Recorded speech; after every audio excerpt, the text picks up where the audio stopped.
Papunta yung Abra.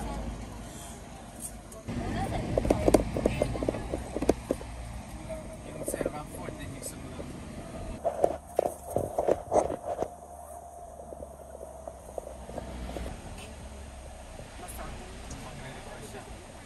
Ay, hello!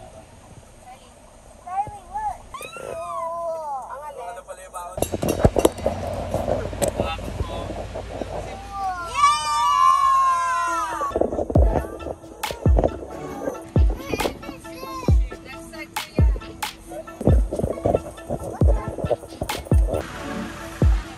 Go, go.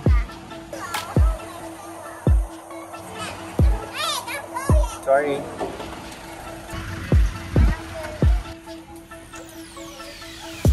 Come on. 7-Eleven.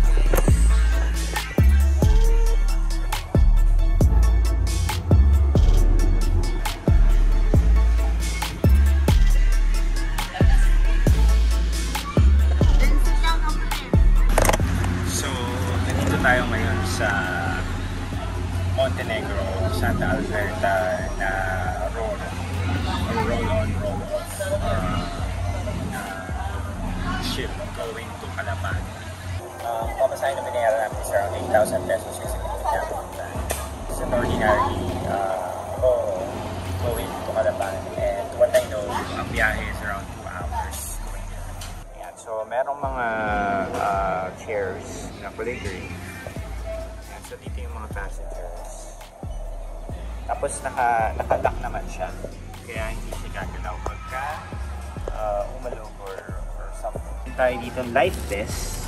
Kung magutom kayo, meron sila dito 7-Eleven branch. If gusto mong mag-apply, provide ka ng additional 50 pesos para sa air condition area nila. Dito yung air condition.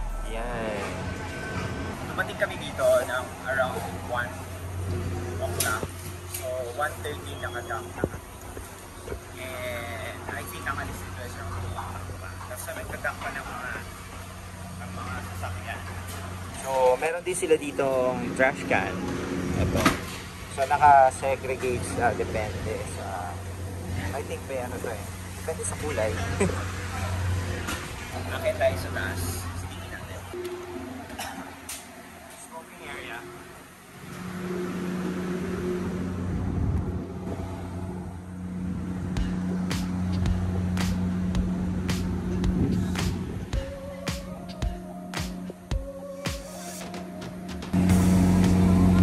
Say hi. Hi. Hi to the vlog.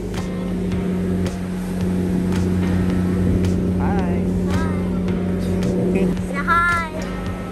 Do a dance.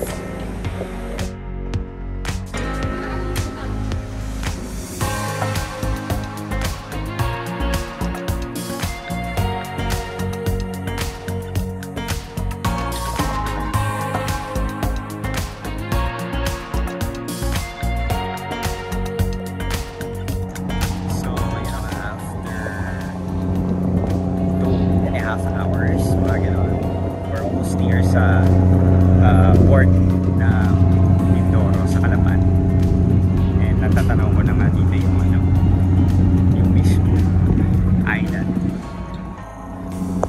We're docking.